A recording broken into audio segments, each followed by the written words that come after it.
The morning sun cast long shadows across the Afghan mountains as Staff Sergeant Marcus Rodriguez adjusted his rifle scope for the third time in 10 minutes. His hands, steady despite the cold mountain air, moved with the precision of a man who had spent 15 years perfecting his craft. From his concealed position on the rocky outcrop, he could see the valley below where his team had been conducting reconnaissance for the past week. Marcus had always been different from the other soldiers in his unit. While they relied on advanced communication equipment and coordinated strikes, he preferred the solitude of long-range observation. His fellow Marines often joked that he could spot trouble before it even knew it was trouble. Today, that skill would be put to the ultimate test. The radio crackled to life in his earpiece. "Overwatch, this is base. We've got a situation developing in Grid 7-7. Multiple civilian vehicles approaching the village from the east. Unknown intentions." Marcus swiveled his scope toward the designated coordinates. Through the powerful optics, he could see a convoy of 3 vehicles kicking up dust as they approached the small Afghan village where his unit had been working to establish relationships with local tribal leaders. Something about their approach pattern made his stomach tighten with concern. "Base, this is Overwatch. I've got eyes on the convoy. 3 vehicles, approximately 12 individuals. They're not following normal traffic patterns for the area." Marcus's voice remained calm and professional, but years of experience told him this wasn't a routine civilian movement. The village below had become important to their mission over the past month. The tribal elder, Hassan Ahmadi, had been cooperating with American forces, providing intelligence about insurgent movements in the region. His cooperation had already saved dozens of lives, both military and civilian. But that cooperation had also made him a target. Marcus had spent countless hours observing the village, learning the daily routines of its inhabitants. He knew that the baker opened his shop at dawn, that the children played in the central square during the afternoon, and that the elder held his daily meetings in the small building near the mosque. These details might seem insignificant to others, but, to Marcus, they painted a picture of normal life that could be disrupted by danger. The convoy was now less than 2 kilometers from the village outskirts. Marcus could see armed men in the vehicles, their weapons glinting in the morning sunlight. His training kicked in as he began calculating distances, wind speeds, and potential escape routes for the civilians below. "Base, Overwatch here. I'm seeing armed personnel in those vehicles. This doesn't look like a friendly visit. Recommend immediate alert to friendlies in the area." The response came quickly. "Overwatch, base copies. We're scrambling a response team, but they're 20 minutes out minimum. Continue observation and report." 20 minutes. In combat situations, 20 minutes might as well be 20 hours.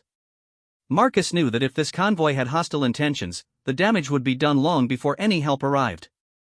He thought about his own family back in Texas, his wife Maria and their 2 young children. They lived in a small town where everyone knew everyone, much like this Afghan village. The thought of armed strangers threatening his family's peaceful life filled him with determination. The first vehicle had reached the village perimeter. Marcus watched through his scope as several armed men dismounted and began moving toward the elder's compound. Their movements were coordinated and purposeful, not the casual approach of legitimate visitors. "Base, this is Overwatch. Hostile intentions confirmed.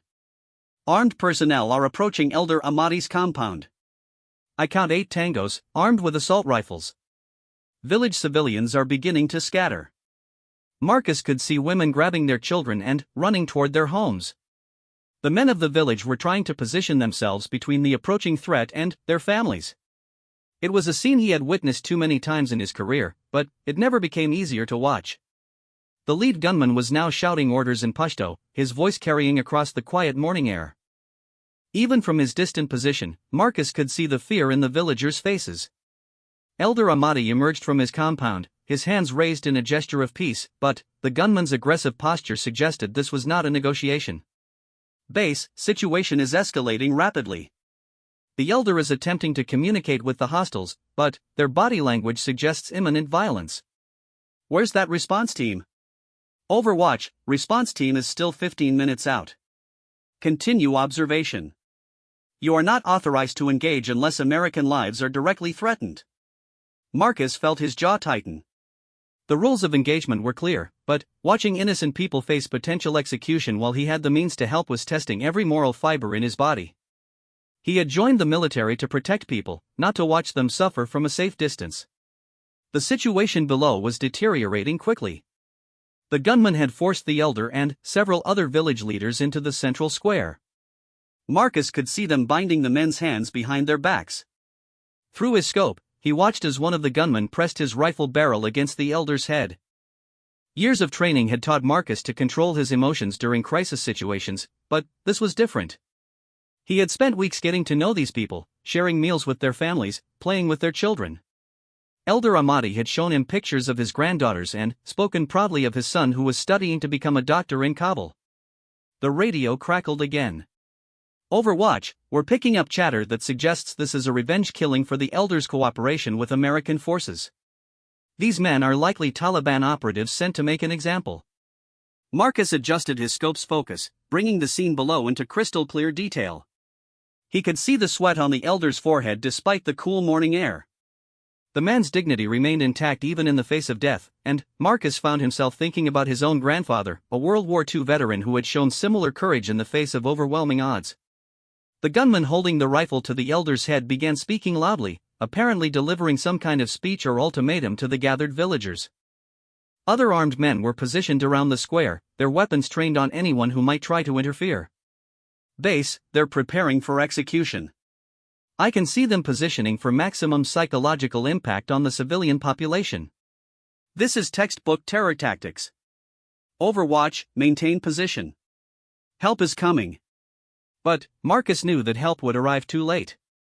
He began calculating ranges and angles, his mind automatically running through the ballistics equations that had become second nature after years of training.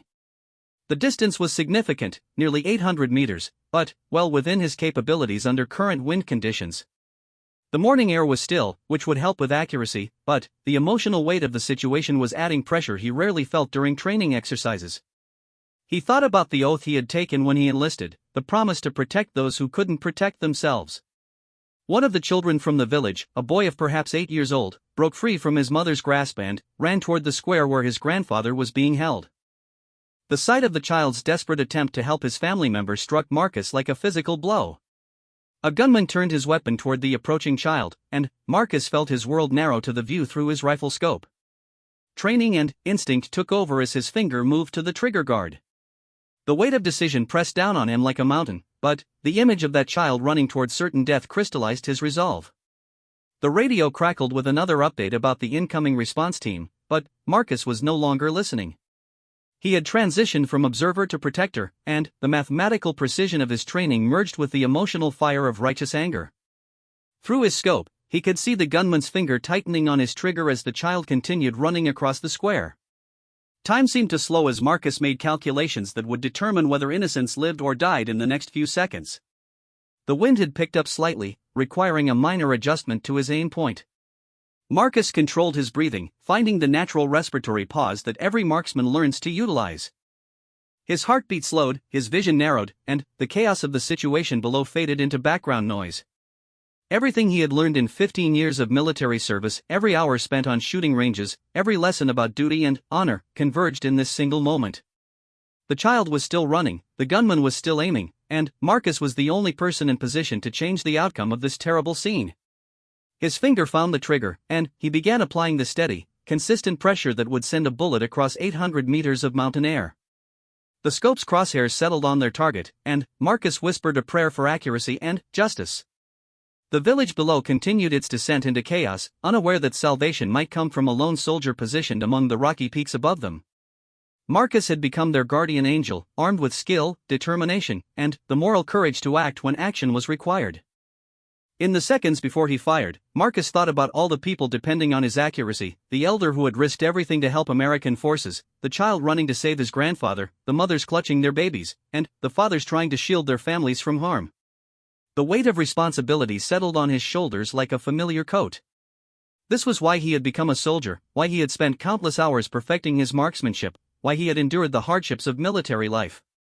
Everything had led to this moment when one man's skill and courage could mean the difference between tragedy and salvation for an entire community. As his finger completed its pressure on the trigger, Marcus Rodriguez prepared to prove that sometimes a single soldier, positioned correctly and motivated by justice, could change the course of history with precise application of deadly force. The first shot rang out across the valley like thunder breaking a perfect morning. 800 meters below, the gunman who had been aiming at the running child dropped his weapon and crumpled to the ground.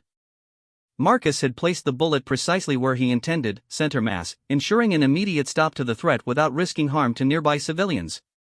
The effect on the remaining gunmen was immediate and chaotic. They began scanning the surrounding mountains, trying to locate the source of the shot that had eliminated their companion. Their formation scattered as training and panic competed for control of their actions. The disciplined execution they had planned suddenly became a desperate fight for survival. Marcus was already cycling his bolt and acquiring his next target. The gunman holding the elder hostage had pressed his rifle harder against the old man's head, using him as a human shield while shouting orders to his remaining team members. Through his scope, Marcus could see the man's eyes wide with fear and rage, no longer the confident executioner he had been moments before. The child had stopped running and dropped to the ground, confused by the sudden violence but instinctively seeking cover.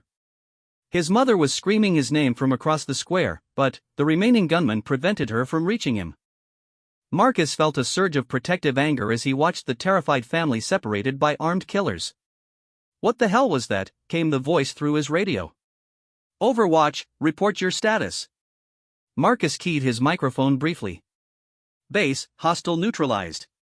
7 tangos remaining. Civilians in immediate danger. Continuing engagement." The radio exploded with chatter as his command tried to process what was happening. Marcus tuned out the noise and focused on the tactical situation below. The remaining gunmen were attempting to regroup, but their leader's use of the elder as a shield complicated any direct assault Marcus might attempt. Years of training had taught him patience in situations like this. Hasty shots led to missed targets and collateral damage. He needed to wait for the right opportunities, moments when he could eliminate threats without endangering the innocents caught in the crossfire. One of the gunmen broke cover and ran toward a building on the eastern side of the square, apparently trying to reach a position where he could provide covering fire for his teammates. Marcus tracked him through his scope, leading the target slightly to account for his movement. The shot was more challenging than the first, requiring him to calculate for both distance and lateral movement. The rifle recoiled against his shoulder as the second bullet left the barrel. The running gunman stumbled and fell, his weapon skittering across the dusty ground beyond his reach. 2 down, 6 to go. Marcus was already searching for his next target while the remaining hostiles tried to understand what was happening to their carefully planned operation. The leader holding the elder was now screaming into a radio, presumably calling for backup or extraction. His agitation was making him careless, exposing more of his body from behind his human shield.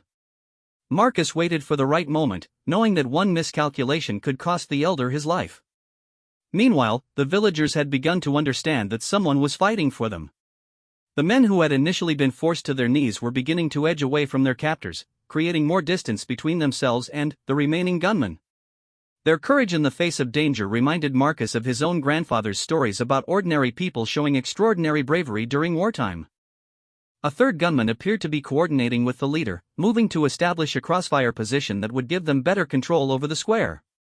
Marcus recognized the tactical movement and knew he needed to disrupt it before they could establish better defensive positions. The angle was difficult, requiring him to compensate for both distance and elevation, but the target was exposed during his movement. The third shot echoed across the mountains, and another threat was eliminated. The remaining gunmen were now clearly panicked, their formation completely broken. The careful plan they had arrived with had disintegrated under the pressure of accurate long-range fire from an invisible enemy. Marcus could see the fear in their movements now. They were no longer hunters but hunted, desperately seeking cover while trying to maintain control over their hostages. The psychological advantage had shifted completely, and Marcus intended to maintain that pressure until every threat was eliminated. The leader was still holding the elder, but his position was becoming increasingly untenable. 2 of his remaining men were trying to reach vehicles they had arrived in, apparently preparing for a retreat. Marcus couldn't allow them to escape and potentially return with reinforcements. He shifted his scope to track the runners while keeping peripheral awareness of the hostage situation. The fourth shot dropped one of the retreating gunmen just as he reached the lead vehicle. His companion dove behind the truck, seeking cover from the deadly accurate fire that seemed to come from nowhere. Marcus could see him frantically working his radio, probably requesting immediate extraction or air support. The precision of Marcus's shooting was having exactly the psychological effect he hoped for. The remaining gunmen were losing cohesion and decision-making capability under the stress of being systematically eliminated by an unseen marksman. Their confidence had evaporated, replaced by terror and desperation. Through his scope, Marcus watched the leader's grip on his rifle waver. The man was clearly weighing his options: maintain his hostage and hope for rescue, or abandon his mission and try to escape. The elder, despite his precarious position, was speaking calmly to his captor, possibly trying to negotiate or convince him to surrender. The village children had been hustled into buildings by their parents, but Marcus could see faces peering through windows and doorways. They were witnessing a battle for their community's survival, and Marcus felt the weight of their expectations. These people had trusted American forces to protect them, and now one American soldier was their only hope. The gunman behind the vehicle was attempting to provide covering fire for his leader, spraying automatic weapon bursts toward the mountains where he thought the shots might be coming from. His fire was wildly inaccurate, but it forced Marcus to remain low and patient. Amateur shooters often revealed their positions through muzzle flash or movement, but Marcus had learned to remain invisible even while engaging multiple targets. The radio chatter in his earpiece was becoming more frantic as his commanders tried to understand the tactical situation. Marcus could hear helicopters being scrambled and ground units redirected, but he knew the battle would be over long before any reinforcements arrived. This was between him and the remaining terrorists, and he intended to finish it on his terms. The leader suddenly shoved the elder away and raised his rifle toward the mountains. Whether he had spotted Marcus's position or was simply firing in desperation, his actions had freed the primary hostage. Marcus had the clear shot he had been waiting for, and he didn't hesitate to take it. The fifth and final shot ended the immediate threat to the village. The leader collapsed, his weapon falling harmlessly to the ground. The last gunman, still hidden behind the vehicle, found himself alone and outnumbered by villagers who were no longer cowering in fear but advancing with determination and righteous anger. Marcus watched through his scope as the elder stood up, brushed dust from his traditional clothes, and walked toward the remaining gunman with remarkable dignity. The terrorist, seeing his situation was hopeless, threw down his weapon and raised his hands in surrender. The villagers surrounded him but did not harm him, showing a restraint that spoke well of their character and the elder's leadership. The immediate danger was over, but Marcus remained in position, scanning for additional threats. His training taught him that initial assessments could be wrong, that backup forces might be approaching, that the situation could change rapidly. He would maintain overwatch until official relief arrived, ensuring the safety of the people he had just protected. As he watched the villagers embrace their elder and search for their scattered children, Marcus felt a deep satisfaction that went beyond professional accomplishment. He had used his skills to protect innocent people, to preserve families, to defend a community that had shown courage in supporting American forces. This was what military service meant at its core, standing between evil and innocence, using superior training and equipment to protect those who couldn't protect themselves. The radio crackled with incoming updates about approaching friendly forces, but Marcus was focused on the scene below. Children were running back to their parents, families were reuniting, and the elder was already speaking with village leaders about security measures. Life was returning to normal with remarkable speed, testament to the resilience of people who had endured years of conflict. Marcus thought about the report he would have to write, the questions he would face about his decision to engage without explicit authorization. But, watching the grandfather embrace the boy who had tried to save him, seeing mothers clutch their children, observing a community pulling together after facing mortal danger, Marcus knew he had made the right choice. Sometimes doing what was right meant going beyond the strict interpretation of orders and rules. Sometimes a soldier had to make moral decisions that transcended tactical considerations. Marcus had learned that lesson today, and he would carry it with him for the rest of his military career. The precision shots that had saved this village would become legend among both American forces and local populations. But, for Marcus, the real victory was watching ordinary people continue their daily lives, safe from those who would do them harm. 3 hours after the shooting stopped, Marcus Rodriguez remained in his overwatch position as helicopters circled the village below. The immediate tactical situation was secure, but the emotional weight of what had transpired was beginning to settle on his shoulders like a heavy pack after a long march. The approaching Chinook helicopter carried the Navy SEAL team that had been scrambled when the crisis first developed. Marcus watched through his binoculars as the elite warriors fast roped into the village square where 5 bodies lay covered by blankets provided by grateful villagers. The SEALs moved with the precision and confidence that had made them legendary, but they were arriving to secure a battlefield that had already been decided by one man with a rifle. Lieutenant Commander Jake Reaper Morrison was the first SEAL to establish radio contact with Marcus. His voice carried the authority of a man accustomed to life or death decisions, but also a note of professional curiosity about the soldier who had accomplished what usually required an entire team. Overwatch, this is SEAL Team Alpha. We're on station and securing the area. What's your current status and ammunition count? Marcus keyed his radio, his voice hoarse from 3 hours of tension and focused breathing.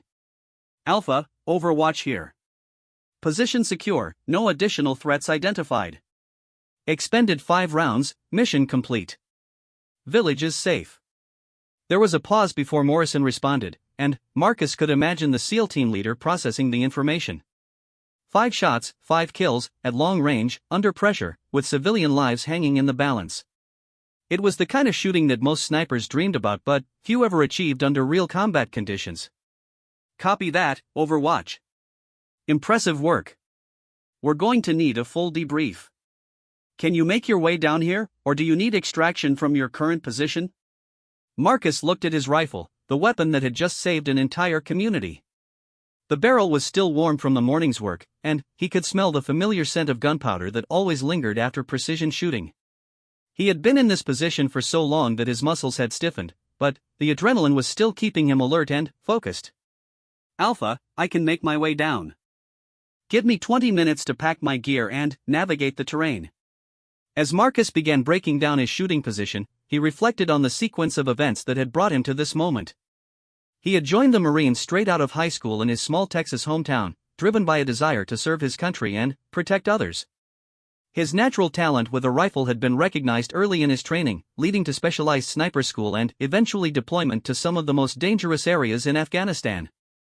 But nothing in his training had quite prepared him for the moral complexity of watching innocent people face execution while he possessed the means to save them. The rules of engagement were designed to prevent international incidents and minimize collateral damage, but they sometimes created situations where good people suffered while soldiers watched helplessly from a distance. Marcus carefully cleaned his rifle and secured it in its carrying case. This weapon had been his constant companion for the past 2 years, and he knew its capabilities better than he knew most people. Every scratch on the stock, every adjustment to the scope, every modification to improve accuracy, told the story of a professional relationship between a craftsman and his most important tool. The climb down from his mountain position gave him time to think about what would happen next.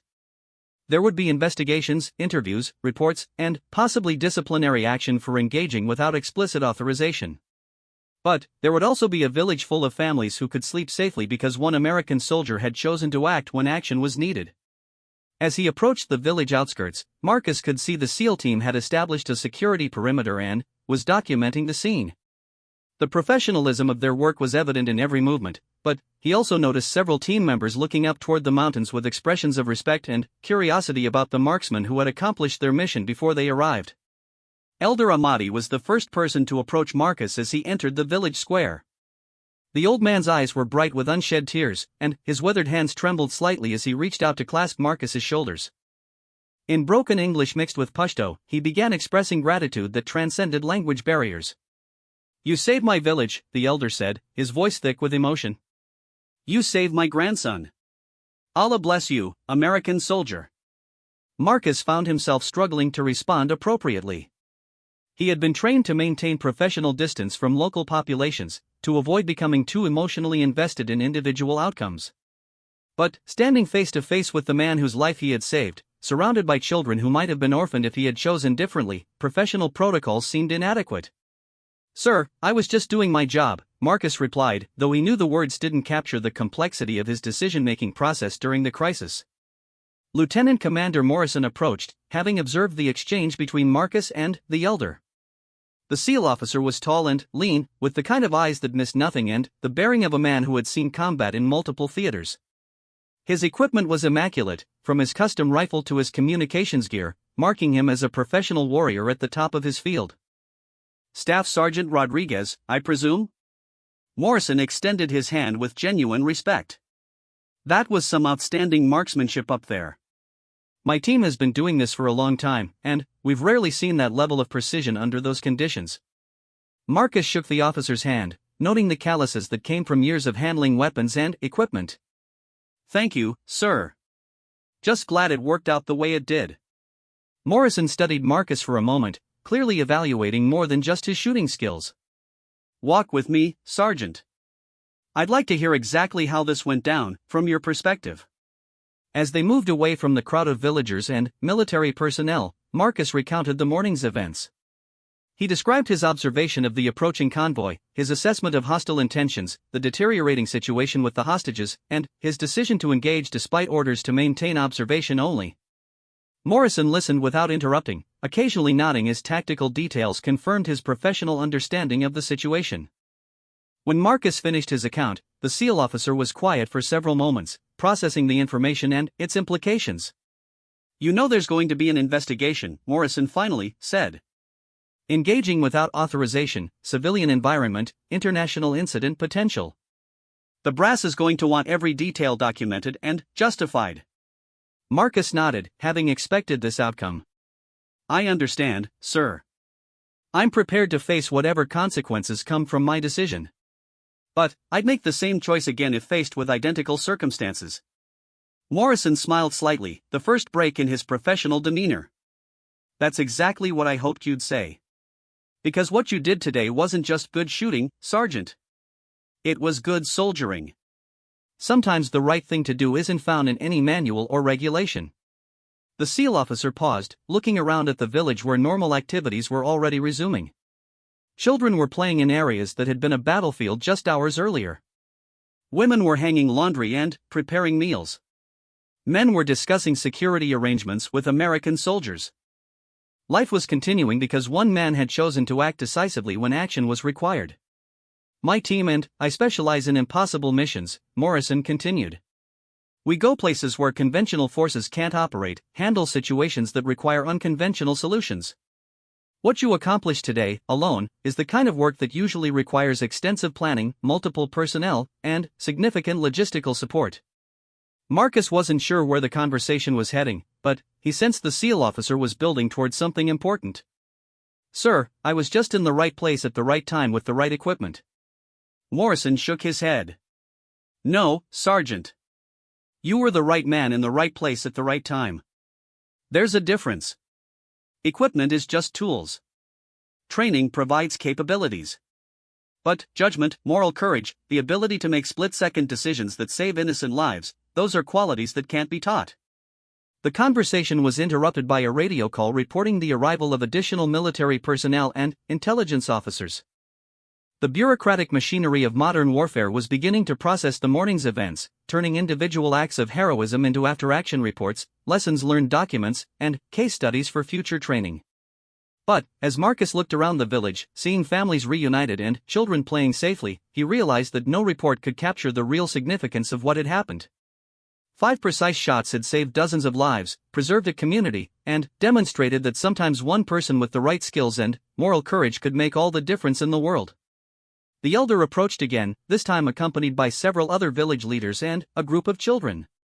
In their hands, they carried small gifts, carved wooden animals, handmade textiles, and drawings created by the village children. Their faces showed a mixture of gratitude, respect, and the kind of joy that comes from surviving mortal danger. As Marcus accepted these simple but heartfelt tokens of appreciation, he understood that he had experienced something that would define the rest of his military career and probably his life. He had learned that sometimes doing the right thing required going beyond orders, beyond regulations, beyond the comfortable structure of military hierarchy.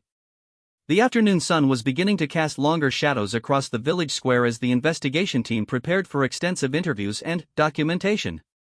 Marcus knew the next several hours would be challenging, but he also knew he could face any questioning with the confidence that comes from making difficult decisions for the right reasons. Lieutenant Commander Morrison approached for one final word before the formal proceedings began. Sergeant, regardless of how the investigation goes, you should know that what you did today represents the best of American military tradition. Protecting innocence, standing up to evil, using superior training and equipment in service of justice, those are the reasons we wear the uniform. Marcus nodded, feeling a deep sense of satisfaction despite the uncertainty about his future.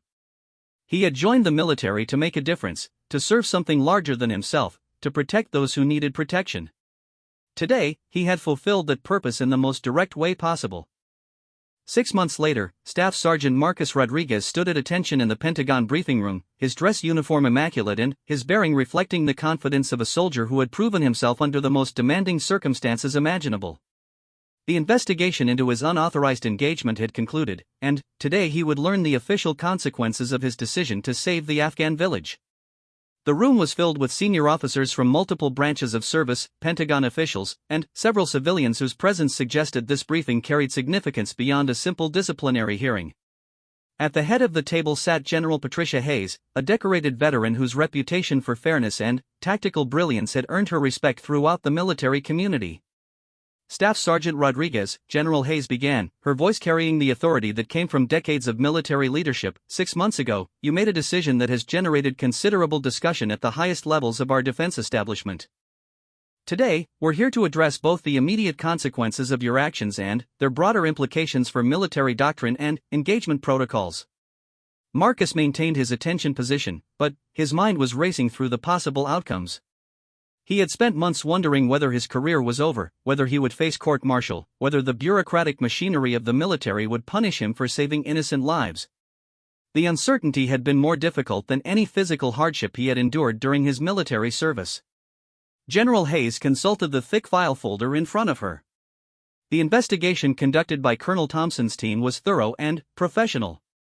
They interviewed 47 witnesses, including the village elder, multiple members of SEAL Team Alpha, local tribal leaders, and intelligence personnel familiar with the tactical situation on that morning. The general paused, allowing the weight of the extensive investigation to settle on everyone in the room. Marcus could feel the attention of everyone present focused on him, but he remained steady, drawing on the same inner calm that had enabled his precision shooting during the village crisis. The facts of the engagement are clear, she continued. You fired 5 shots at distances ranging from 650 to 850 meters, eliminating 5 hostile targets while civilian lives were in immediate danger. Your shooting was exceptionally precise, with no collateral damage and no friendly casualties. The tactical outcome was exactly what a professional military operation would have sought to achieve. Marcus allowed himself a small measure of relief. At least the investigation had confirmed the technical accuracy of his actions, even if questions remained about his decision to engage without explicit authorization. Lieutenant Commander Morrison, who had been present at the village that day, stood to address the assembly. General Hayes, if I may offer additional perspective from SEAL Team Alpha's assessment of the tactical situation. Please proceed, Commander. Morrison moved to a position where he could address both Marcus and the assembled officers. My team arrived prepared to execute a hostage rescue operation that we estimated would have required significant time to plan and coordinate. Staff Sergeant Rodriguez accomplished the mission objectives before we even reached the area of operations. The SEAL officer activated a wall-mounted display showing satellite imagery and tactical diagrams. Our post-action analysis indicates that Sergeant Rodriguez's intervention prevented what intelligence services now believe would have been a mass execution designed to intimidate local populations and discourage cooperation with American forces. Marcus felt a surge of validation hearing the professional assessment from one of the military's most elite units. The SEAL teams were known for their exacting standards and objective evaluation of tactical situations. Their endorsement carried significant weight in any military proceeding. General Hayes nodded thoughtfully. Commander Morrison, in your professional opinion, what would have been the likely outcome if Sergeant Rodriguez had maintained observation only, waiting for your team's arrival? Morrison's expression grew somber. General, we estimate that 8 to 12 civilians would have been executed before our team could have intervened. The psychological impact on the village population would have been severe, and we likely would have lost a valuable intelligence asset in Elder Ahmadi. The room was quiet as the implications of this assessment settled on everyone present. Marcus realized that his split-second decision had not only saved lives in the immediate moment but had preserved strategic advantages for ongoing operations throughout the region. A civilian analyst stepped forward, introducing himself as Dr. Robert Chun from the Defense Intelligence Agency. General Hayes, our psychological operations assessment indicates that Sergeant Rodriguez's actions have had significant positive effects on local population attitudes toward American forces. Dr. Chen activated another display showing survey data and intelligence reports. Village populations throughout the province have heard about what happened that day. The story has taken on legendary proportions, demonstrating American commitment to protecting civilians and American military capabilities against terrorist threats. Marcus was surprised to learn that his actions had generated such widespread attention among local populations. He had focused on the immediate tactical situation without considering the broader psychological and strategic implications of his shooting. General Hayes studied the intelligence assessment carefully. Dr. Chen, are you suggesting that Sergeant Rodriguez's unauthorized engagement actually advanced our strategic objectives in the region? That's exactly what our analysis indicates, General. Recruitment for insurgent groups has declined in areas where this story has spread. Cooperation with American forces has increased. Local leaders are more willing to provide intelligence and support operations against terrorist organizations. The general turned back to Marcus, her expression unreadable. Staff Sergeant Rodriguez, you violated explicit orders by engaging hostile targets without authorization.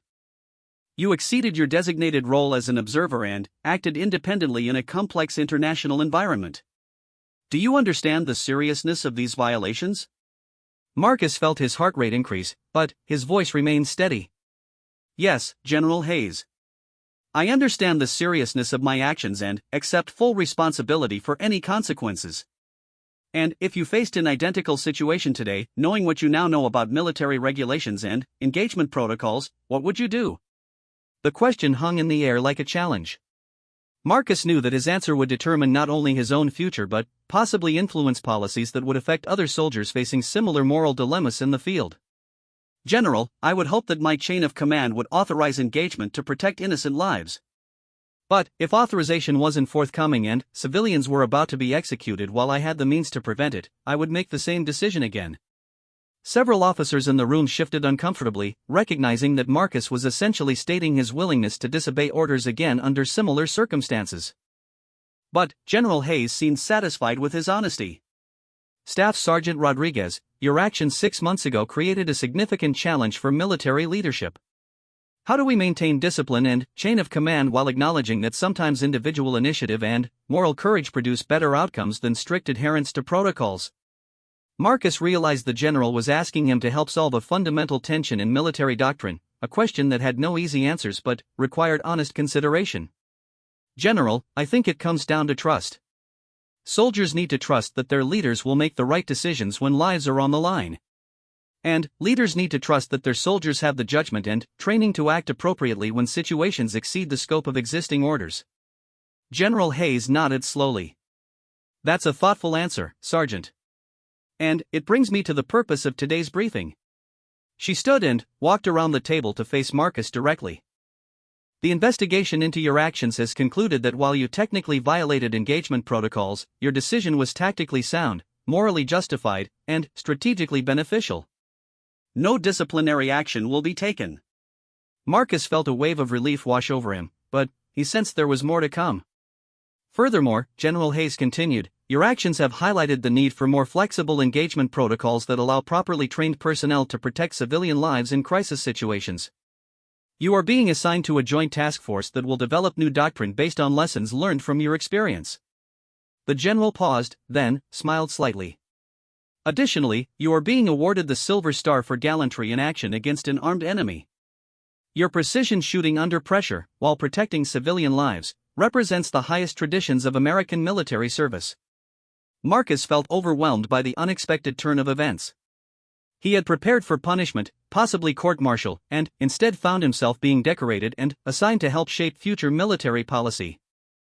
Lieutenant Commander Morrison approached with an additional surprise. Sergeant Rodriguez, SEAL Team Alpha has submitted a request for your assignment to Special Operations. Your combination of marksmanship skills, tactical judgment, and moral courage would be valuable assets for missions requiring unconventional solutions. As the briefing concluded and officers began filing out of the room, Marcus reflected on the journey that had brought him to this moment. 6 months ago, he had been a traditional Marine sniper focused on following orders and completing assigned missions. The events at the Afghan village had transformed him into something more, a soldier who understood that sometimes doing what was right required going beyond the comfortable structure of military regulations. General Hayes approached him for a final word. Sergeant, what you did that day wasn't just good shooting. It was leadership. You saw a situation that required action, made a difficult decision under pressure, and took responsibility for the consequences. Those are the qualities we need in soldiers who will face the complex challenges of modern warfare. Marcus thought about the village families who were alive because of his decision, the children who could play safely because he had chosen to act when action was needed. He thought about Elder Ahmadi's grandson running across the square to save his grandfather, and the courage it had taken for a small boy to face armed terrorists. General, I learned something important that day. Sometimes the most important battles are fought by individual soldiers making individual decisions about what's right. No amount of technology or coordination can replace the moral courage of someone willing to stand up to evil when they encounter it.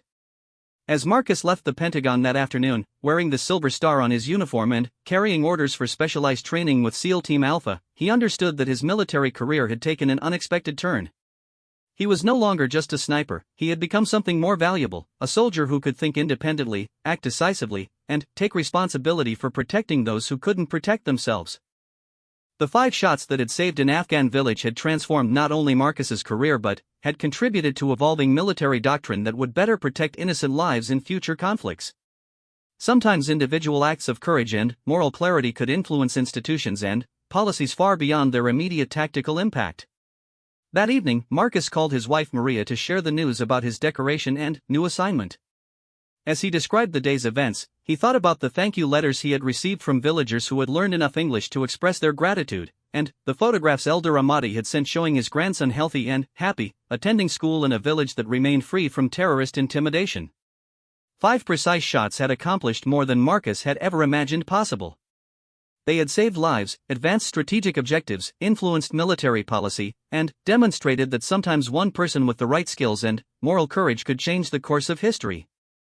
For a soldier who had joined the military to serve something larger than himself, it was the ultimate validation of his choice to wear the uniform and protect those who needed protection.